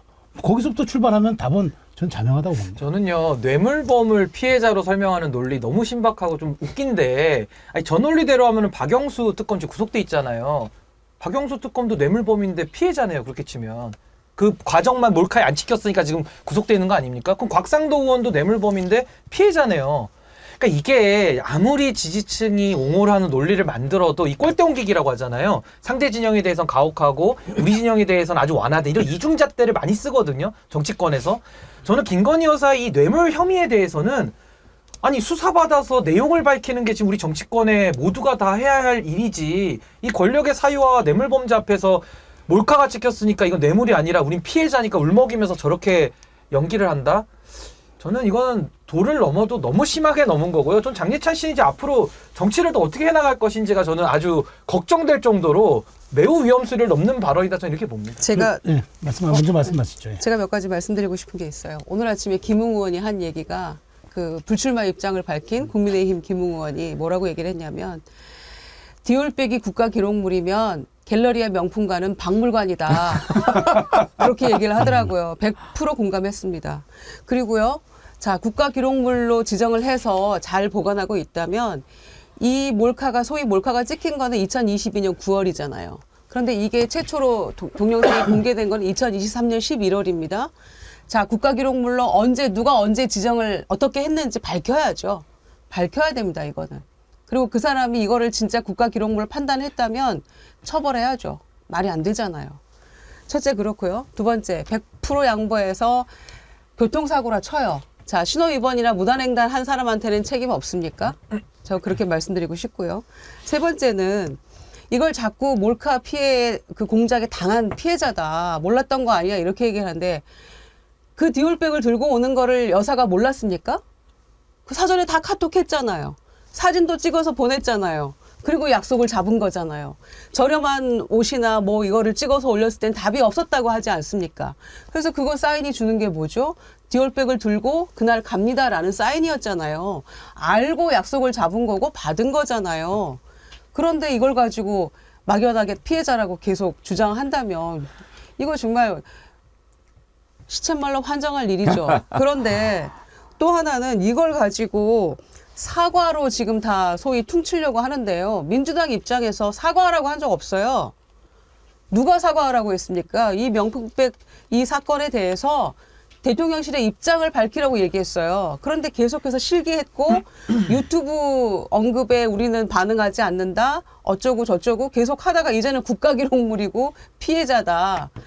원하면 사과할게 할까 말까 이렇게까지 온 건데 이거 정말 웃기는 일이에요. 자기네끼리 사과 얘기를 꺼내가지고 그거를 할까 말까를 놓고 싸우고 있는데 민주당에서 사과하라고 한 적 없어요. 아무리 배지가 좋아도요. 총선을 앞두고 있다 해도 손바닥으로 하늘을 가릴 수는 없잖아요. 그 논리도 어느 정도껏 해야 얘기가 된다고 고개를 끄덕일 거 아닙니까? 이게 지금 뭐 하는 얘기입니까? 이게 예? 김건희 여사를 피해자로 둔갑을 시키다니 이 국민들이 뭐라 그러겠어요. 그러니까 어느 정도껏 해야 되는데 이 지금 메신저 얘기를 하는 그 장해찬 전 최고나 지금 이철규 의원이나 이런 분들이 더군다나 완전 꼴통 친윤이라고 알려져 있는 사람들이 이런 얘기를 하면 국민들이 수긍을 하겠어요? 오히려 더 화만 나지? 그러니까 제가 드리고 싶어서 이제 메시지 측면에서 한번 제가 말씀드리고 싶은 게 그러니까 지금 조금 전에 메신저 말씀하셨는데 그 정치에서의 메시지는 그 화자 혹은 메신저의 의도보다는 반응이 중요하고 반응보다는 파장이 중요하다고 했습니다. 그럼 이 지금 메시지의 법칙, 3단 논법의 법칙으로 보면은 의도가 어떻게 됐든 반응이 지금 싸늘하고 파장이 오히려 커집니다. 그렇다면 이건 잘못된 메시지죠. 그러니까 저는 이렇게 접근하면 곤란하다라는 말씀을 드리는 겁니다. 예. 지금 뭐 말도 안 되는 얘기를 하고 있다는 걸 본인은 모르겠습니까? 저렇게 해야 본인이 살고 공천도 받을 수 있고 그렇다고 생각하는 거겠죠. 그런데요, 공천을 받는 것은 그렇다고 칩시다. 국민이 투표합니다. 국민을 바보로 알면 안 되지요. 천하람 개혁신당 최고위원이죠, 지금? 예. 예. 맞습니다. 천하람 개혁신당 최고위원이 가방과 관련해서 이런 얘기를 하더군요. 한번 들어보시죠. 명품백이요. 저는 그냥 간단하게 이렇게 말씀드릴게요. 김정숙 여사가 이거 받았으면 우리 어떻게 했을까요? 네. 보수 언론에서 뭐 득달같이 달려들었겠죠? 난리 났을 겁니다. 그리고 김정숙 여사가 어떤 사람이 어떤 뭐 친분을 이용해서 아버지와의 친분이 뭔지 모르겠습니다. 친분을 이용해서 몰카 시계 차고 와가지고 김정숙 여사에게 디올 백을 하나 줬다. 그걸 본 한동훈 당시 검사 내지는 법무부 장관은 뭐라 그랬겠습니까? 걸리면 가야 된다 그랬을 겁니다. 몰카건 아니던 간에 걸리면 가야지 라고 했을 겁니다. 저는 그 태도가 우리 편이라고 해서 달라져서는 안 되는 것이다. 네, 저는 역지사지로 한번 생각해보면 내로남불을 피할 수 있다. 그렇게 말씀드립니다. 천하람 최고위원 발언하는 것을 보면서 김철구 총장 다른 건 몰라도 네. 지금 이제 개혁신당에 가 계신 분들이 그동안에 국민의힘 내부에서도 비판적인 목소리를 많이 내기는 했는데 참 마음은 편하겠다 그런 생각 드네요. 아, 왜요? 뭐 비판만 하면 되니까? 아니 이제 뭐 비판해도 뭐 신경 안 써도 되잖아요. 아, 당을 나왔기 때문에. 예. 예정은 똑같습니다. 왜냐하면 최고 권력자에 대해서 견제와 비판을 해야 국민들 때문에 그런 거 아니겠습니까? 그래서 당을 달리 했다고 해서 마음이 달라지는 건 아니고요. 새로운 정치, 대한민국이 정말 국가적 위기 상황까지 오는 이런 정치를 하면 안 되겠다 이런 마음은 굳게 더 갖게 됩니다. 날이면 날마다 더. 예. 자, 일단 이 가방 문제 풀어야지요. 근데 이렇게 한다고 풀릴까요? 일단 당 내부에서 이 문제를 계속 제기를 하고 있는데 이런 부분들 정리가 안 되면 안 될 겁니다. 지금 안철수 의원 또 이상민 의원은 이제 국민의힘에 들어갔는데 국민의힘 내부에서도 계속 이야기를 한단 말이에요. 가방은 가방이다. 그렇게 얘기를 합니다. 두 사람 얘기를 한번 들어보죠. 의원님, 일각에서는요, 이 한동훈 비대위원장 체제가 계속 유지되고 그 명분으로 뭔가 대통령실을 문제로 삼았던 이 김경률 비대위원에 대해서 총선 출마는 하되 비대위원 자리에서 내려와야 되는 거 아니냐. 요거를 지금 대통령실에서 명분으로 삼을 수 있다. 뭐 이 얘기 나오거든요. 일부 예, 저도 뭐 의견? 보도를 들어봤는데요. 예. 아니 뭐 그 비대위원이 출마를 하면 비대위원 직책에 수행하는 것이 적절치 않아서 하는 건 다른 고려 정치적 예. 판단이나 이런 거에 의해서 할 수도 있겠지만 예. 지금 이 상황에서 김경률 비대위원을 물러나게 하면은 결국 그러면 비대위원 중에 대통령이나 대통령실의 그 감정을 불편하게 하는 발언을 할 수도 없다는 얘기인데 네. 그럼 당에 그게 제대로 돌아가겠습니까? 그런 이견이나 다양한 의견들이 표출도 그럼에도 불구하고 이제 윤재욱 원내대표 얘기는 또 그 이철규 의원의 얘기는 명백한 몰카 공작인데. 네, 그것도 맞습니다. 이렇게 네, 그걸로 촉발된 거죠. 그거는 그럼에도 불구하고 왜 사과해야 되느냐. 장해찬 전 최고 같은 경우에는 김건희 여사가 피해자다 이렇게 얘기했어요. 네, 그래서 여러 가지를 종합적으로 검토해서 대통령실에서 입장을 정해야 된다고 그 말씀을 드린 거고요. 몰카 공작에 대해서는 그건 그것대로 어떤 조치가 취해질 수 있고 또 그 가방에 대해서는 네. 가방 나름대로 설명이 필요하다는 그런 뜻이죠. 예. 알겠습니다. 어쨌든 이게 몰카 공작이었던 어쨌든 그것을 받은 걸 국민들이 영상으로 생생히 본 상황에서 그냥 이걸 덮고 묻고 넘어갈 수는 없을 것이다라는 이런 민심을 전달하셨는데요. 어떤 분이 먼저 얘기하시겠습니까? 저는 우리 대한민국의 그 수준을 저는 매우 높게 평가하고 참 자부심이 있는 나라거든요. 근데 요즘 대한민국의 방송가에서 나오는 특히 저런 공적인 권한과 책임을 가지신 분들의 이야기를 들어보면 참 대한민국의 격을 떨어뜨리는 건 저분들이다라는 생각이 들어서 너무 안타깝고요. 그냥 쉽게 설명드리면요. 저도 차 몰고 다니기 때문에 가끔 신호 위반 쪽지가 날라옵니다. 제가 뭐 10km 정도씩 가끔 오버할 때 막 3만 얼마씩 와서 과태료도 내고 하거든요. 억울하죠. 그 10km 넘었는데 몰래 찍힌 거 아닙니까? 그러니까 사실은 카메라라는 것을 다 알려주고 찍으면은 다 조심하죠. 근데 그게 이제 우리의 신호 위반 여부를 체크해야 되기 때문에 경찰들이 곳곳에 심어놓고 또 신호 위반한 거 적발하지 않습니까? 근데 지금 이거는 뇌물범에 대해서 카메라로 찍어서 입증하는 거 굉장히 어려운 일이거든요. 그래서 보통은 뇌물 재판에 대해서는 증언으로서 많이 재판을 하긴 하는데, 아니 이번 케이스에서는 그 서울의 소리와 최재형 목사가 주거 침입죄로 처벌받을 걸 감수하면서 그 얘기를 한 거예요. 그리고 몰카를 공개한 겁니다. 근데 거기에 나온 장면은 신호 위반 내지는 뭐 어떤 교통사고 내지는 누구를 죽이는 거, 이런 장면이 다 담겨 있는 거예요. 그 범죄가 뇌물인 겁니다. 근데 왜 그게 몰카가 찍혔다고 하니까 왜 뇌물범을 자꾸 없애려고 하는 겁니까? 그럼 저도 앞으로 이제 김건희 여사 논리대로 하면요, 저도 이제 신호 위반해도 고지서 안 낼랍니다. 저도 몰래 찍혔으니까 기분 나빠가지고. 저 피해자 아닙니까? 그러니까 이런 식으로 말장난을 하기 시작하면은 대한민국이 유지가 되겠냐고요. 그러니까 이제 앞으로 몰카 공장 얘기하시는 분들은 자꾸 그런 얘기 퍼뜨리시면은 대한민국 유지와 운영이 안 된다. 전 이 말씀 꼭 드리고 싶습니다. 아니 오라고 해서 약속 잡고 갔잖아요. 최재형 목사가. 근데 왜 주거 침입이에요? 경호원들도 다 들여보내줬는데. 불법 목적이래잖아요. 그러니까 불법 목적은 맞아요. 뇌물을 전달하러 갔으니까. 김영남 의원이 이제 개혁신당 가셨잖아요. 그때 대선 한창 때 손바닥에 왕자를 해명하면서 손도 안 씻냐, 왜 그게 저녁 때까지 그 왕자가 남아있냐라고 이제 질문을 하니까 손가락 위주로 씻었나 보죠. 이렇게 해가지고 욕을 진짜 어마어마하게 먹었거든요. 그때 김영남 의원이 진짜 창피했다는 얘기를 지금 하잖아요. 뭐라고 방어할 말이 없더라. 아마 이철규 의원도 나중에 가면 내가 그때는 어쩔 수가 없었다라고 커밍아웃 할 날이 곧 올 겁니다, 아마.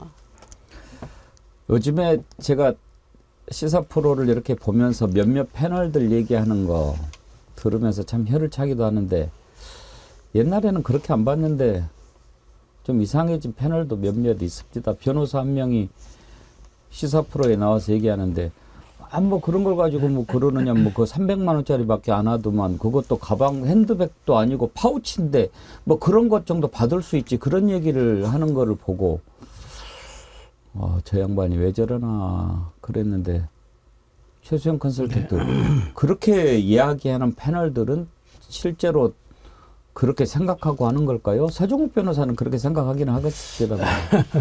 뭐 어떻게 저도 평가하기 좀 어렵네요. 근데 확신범인지 아닌지 저도 모르겠습니다만은, 제가 아까 다시 한번 말씀드리지만 메시지 법칙, 의도보다는 반응이 중요하고 반응보다는 파장이 중요합니다. 그게 원칙입니다. 근데 뭐 거기서 벗어날 수가 없는데 그걸 벗어난다고 또 그게 해결이 되겠습니까? 근데 이러면 이럴수록 더 이 몰카 사건이 더 주목이 되고 회자되니까, 그러니까 전 이분들 이제 이거 그만하시는 게 오히려 김건희 여사를 그나마 돕는 길 아니냐. 그래요. 저도 그런 생각 들어요. 그러니까 지금 그 대통령실이나 이쪽 입장은 그거라는 거예요. 이 명품백 사건이 사그라들고 있었는데 한동훈 위원장하고 김경률 비대위원 때문에 이게 지금 이렇게 다시 수면 위로 올라왔다, 이럴 수가 있느냐라고 이제 붕괴한다는 거죠. 그리고 대통령도 나 때문에 이렇게 배우자가 고생을 하면서 이게 악마화되고 있는 점이 난 너무 이제 마음이 아프다, 이런 취지로 얘기를 했다는 거잖아요. 그런데 지금 이러면 이럴수록 오히려 이제 더 폭발하는 거죠. 그리고 이런 일이 없다 손 치더라도 그 명품백 사건이 없어지겠습니까? 오히려 더 각인될 수밖에 없는 상황으로 몰고 가고 있어요. 그런데 우리가 장관 시절에 한동훈 법무부 장관 뭐 그때 언론과의 관계가 이제 비대위원장 가서는 달라질 거다라고 저희가 얘기했잖아요. 이 출입 기자들이 한두 명도 아니고 여기저기서 묻기 시작하면 정말 아마 힘들 거다 했는데 오늘도요. 어제 이제 그렇게 봉합 국면을 맞이하고 나서 김 여사 관련 질문에 대해서 뭐라고 답을 했냐. 제 생각은 충분히 말씀드렸습니다. 이렇게밖에 얘기를 못했어요. 이제 그러면 변함없다는 얘기일 텐데 앞으로 그렇다고 질문 안 하겠어요? 계속 아마 물어볼 겁니다. 어떤 식으로든지 해법이 제시되지 않으면. 그러면은 뭐 밴드 붙여서 봉합한 것처럼 보여도요. 핵심적인 건 딱 두 가지잖아요. 김 여사 이 문제. 두 번째는 이제 용액관들 공천을 어떻게 할 건가. 더 큰 뇌관도 남아 있어요. 이 부분에 대해서 한동훈 위원장이 그냥 요야무야 뭐 대답 안 하고 비껴갈 수 있겠습니까? 그러니까 이거는 좀처럼 사라지지 않는 리스크가 현존하고 있는 거고 봉합은 그냥 본인들의 정신 승리일 뿐이다. 이런 생각입니다. 그러니까 민심이라는 게요. 관리 가능하다고 생각하시면 안 돼요. 그리고 민심이 요구하는 수준을 항상 뛰어넘는 발언을 해야 되고 뛰어넘는 대책을 내놔야 됩니다. 지금 마지못해서 내놓을 만한 그 사과, 그 피해자인데도 국민들이 원하니까 사과 정도 하겠다. 밀려서 이걸로 퉁칩시다. 이렇게 생각을 하잖아요. 그럼 결국은 그게 막아지지가 않습니다.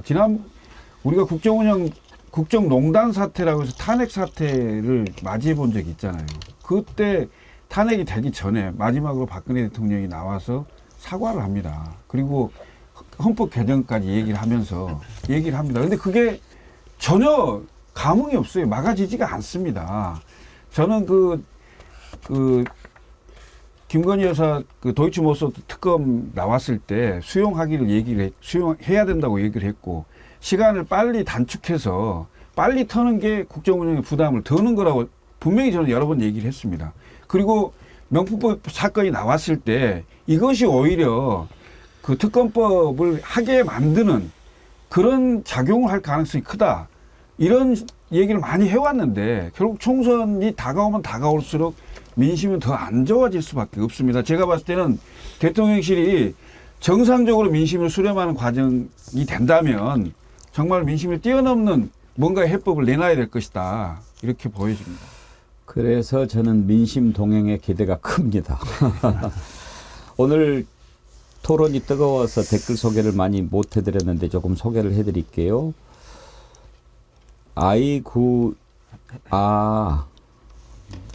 이게 그러니까 영문으로 아이구 에노마라고 쓰셔서 봤더니 아이고 이놈아 이런 뜻이구나.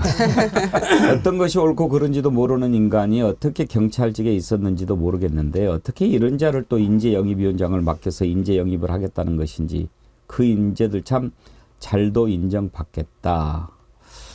아까 이철규 인재영입위원장 발언하는 것 보고 쓰신 글인 것 같은데요. 그리고 하늘바다님 디올백 처리하라고 보낸 꼭두각시가 자기 정치하고 있으니 보낸 놈이 열받지. 집안에서 서열 1위는 갈구지. 그래서 전날 파업하고 나수라고. 누구 얘기인지는 좀 알 것 같고요. 한 분만 더 소개해 드릴까요? 데이비드 안 아이디 쓰시는 분요. 국민들의 감정과 절연되어 있는 자신들의 무인도에 사는 사람들이네요. 아까 공감 능력 제로를 보여준 그런 모습을 보면서 쓰신 것 같은데 무인도에 산다. 무인도 얘기하지 마세요. 무인도. 저 무인도 가서 살고 싶습니다. 정말. 이런 꼴 보느니. 무인도라는 얘기만 들어도 가슴이 설렙니다. 네. 댓글 보내주신 분들 감사드립니다. 저희 더보기란에 주소 남겨주시면 저희가 준비한 선물 디어루시에서 나오는 클렌징 폼 보내드리고요. 기류의 김대중 영화표 그것도 좀 몇 장 남아 있습니다. 영화 보시길 원하시는 분은 영화표 달라고 얘기해 주시면 저희가 보내드리도록 하겠습니다. 그래서 지금 이제 해법 중에 하나로 이제 한동훈, 윤석열 두 사람은 화해를 했고 이제 누군가가 희생양이 돼야 되는데 그걸 이제 김경률 비대위원으로 정하는 것 같습니다. 그래서 김경률 의원 저거 이제 공천 안 주고 비대위원 날리고 그렇게 해야 되지 않느냐 그런 얘기가 나오는데요. 김경률 의원의 죄는 뭡니까? 아마 가장 큰 죄는 마리 앙뚜아네트 발언한 것 아니겠습니까? 그 얘기를 다시 한번 들어봅시다. 그 죄가 얼마나 큰지. 프랑스 혁명이 왜 일어났을 것 같냐. 그래서 우리는 당연히 이제 자유, 평등 뭐 이와 같은 이념들을 당연히 연상하는데 아니다.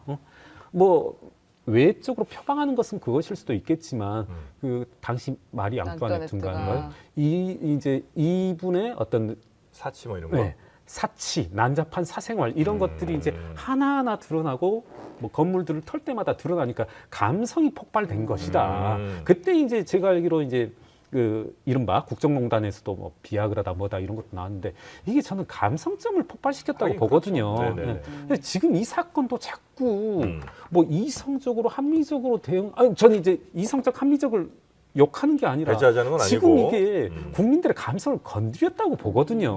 네, 저는 디올백 저도 차마 못 봤거든요. 그 동영상을.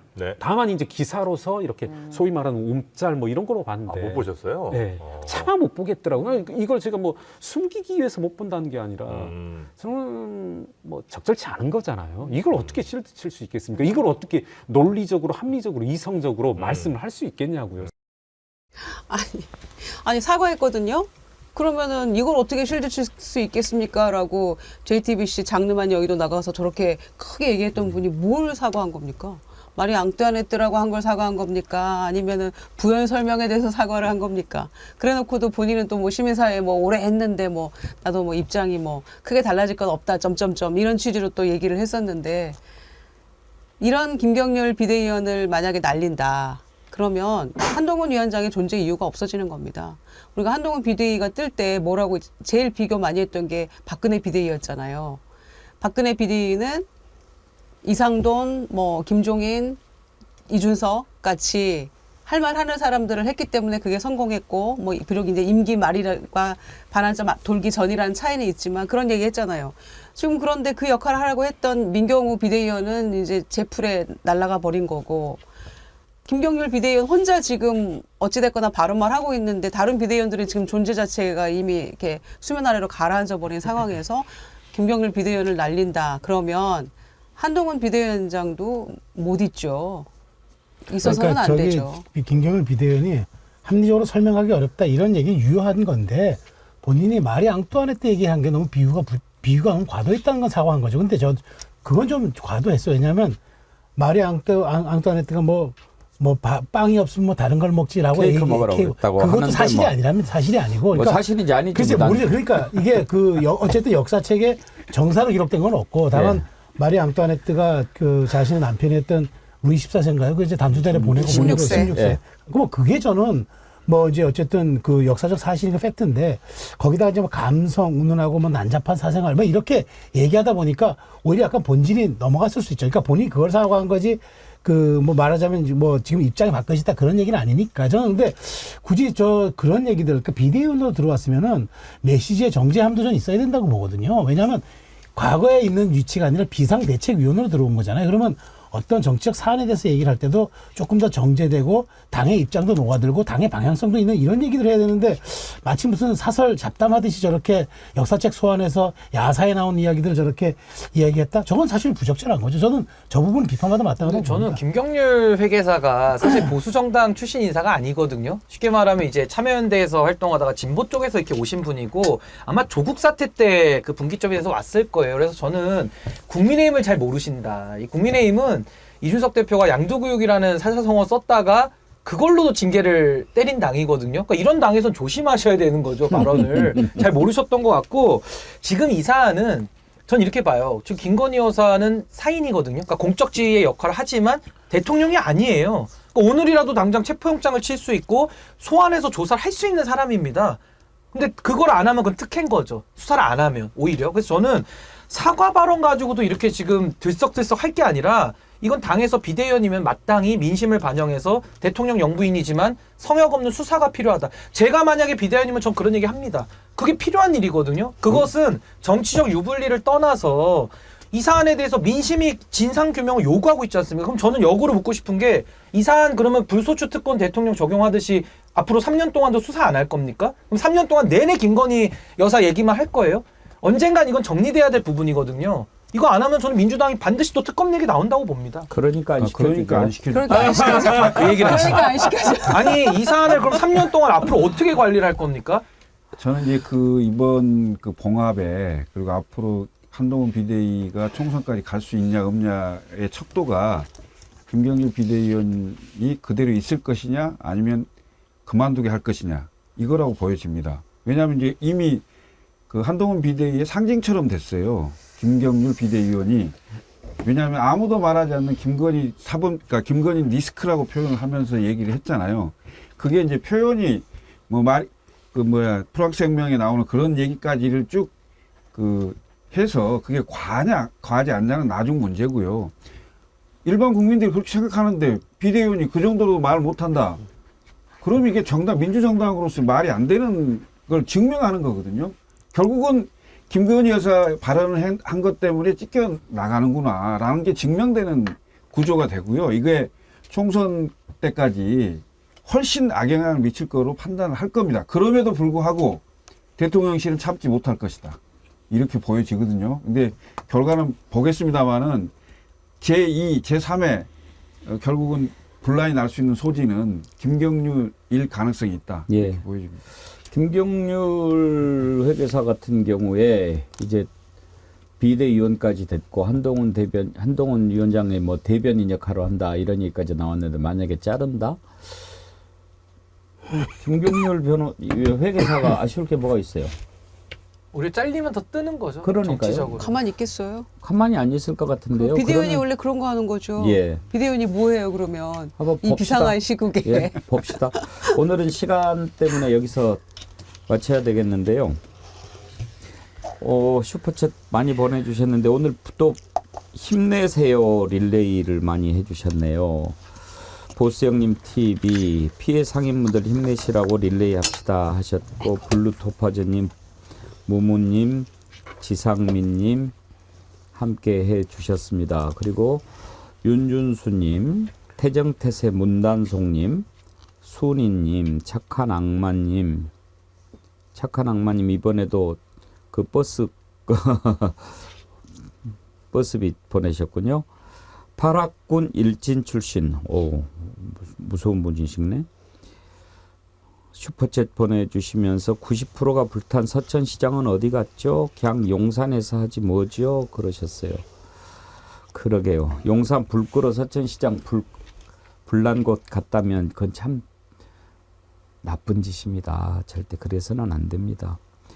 오늘 일본에서요. 노무라 미애님께서 3,000행 슈퍼챗 보내주시면서 글도 함께 올리셨는데 소개해드리겠습니다. 일본에서 살고 있는 4세입니다.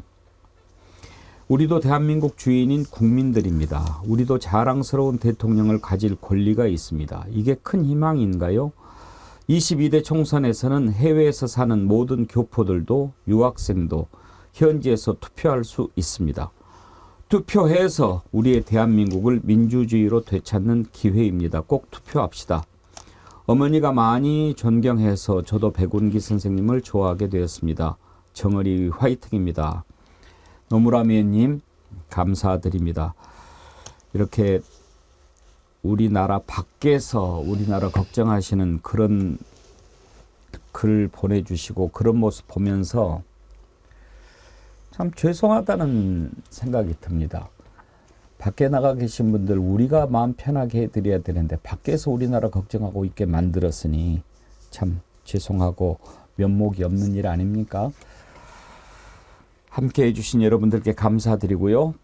끝으로 정어리몰 광고 말씀 하나 드리고 마치겠습니다. 한우 불고기 400개 특별 한정 수량으로 판매했는데 이틀 만에 다 나가버려가지고 어제 오후에 좀 사려고 했는데 품절이라 아쉽다 이런 글들이 너무 많이 올라왔습니다. 그래서 급히 공급업체랑 협의해서 300세트를 더 확보했다고 합니다.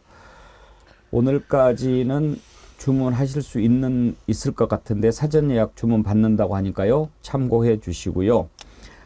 오늘부터는 이제 정어리몰에서 설 선물 준비하실 수 있게 좋은 가격에 좋은 제품들로 구성했으니까 정어리몰에 들어와서 많이 살펴봐 주십시오. 특별히 오늘 하나를 소개해 드리면 자민경에서 나온 홍삼 제품인데 자민경 홍삼 제품은 다들 이제 아시죠? 근데 이번에 새로 나온 제품인데 예전보다 훨씬 먹기 편하게 한 포씩 담아져 있고 홍삼 함량이 12mg으로 타사 제품보다 월등히 높다고 합니다. 특히 이번에 구매하시면 원+1으로 아주 좋은 가격, 시중가 대비 75%나 할인된 가격으로 59,900원, 또 선물용 고급 쇼핑백도 드린다고 하니까 이번에 설 선물 이 제품으로 준비하셔도 좋을 것 같습니다. 추천합니다. 그리고 정말 많은 분들이 그 요청하셨던 기능이 하나 있습니다. 선물하기. 그러니까 요즘 막 카카오 선물하기처럼 이렇게 선물하기를 하면 굳이 이쪽에서 주소나 이렇게 연락하지 않아도 그쪽에 전화를 해서 주소 입력하고 배송할 수 있는 그런 기능을 정어리몰이 도입했다고 합니다. 정어리몰에 회원 가입하시면 이용할 수 있다고 하니까 설 선물 정어리몰 이용하고 싶은 분은 이 기능을 이용해서 선물을 보내시는 것도 좋을 것 같다 하는 말씀 드리겠습니다. 자, 오늘 여기까지 하겠고요. 김철근 총장님 다음에 만날 때까지 아무쪼록 건강 잘 챙기시기 바랍니다. 예, 우리 신인규 위원장은 창당 언제 합니까? 저희는 이제 계속 오늘은 저희가 스마트 폴리틱스 시연회를 했고요. 그래서 저희도 나름대로 내부 준비를 하고 있고 이제 당원들 모집에 조금 더 열심히 노력을 더 쏟아붓고 있습니다. 시간이 좀 걸릴 것 같습니다. 알겠습니다. 좋은 성과 기다리겠고요. 최수영 컨설턴트님은 감기 빨리 나오시고 네, 목 감기 징하게 오래 가네요. 네, 진짜 오래 가네요. 네. 김유정 의원님 감기 옮을까 봐 걱정되는데. 저는 이미 이제 항체가 돼서 이제 약해져서 이제 안 옮을 겁니다. 약해져서. 예. 네 분 수고하셨습니다. 네, 감사합니다. 네, 여러분 내일 다시 찾아뵙겠습니다. 내일은 토론 후에 이준석 개혁신당 대표 만나보도록 하겠습니다. 많이 기대해 주십시오. 내일 다시 뵙겠습니다.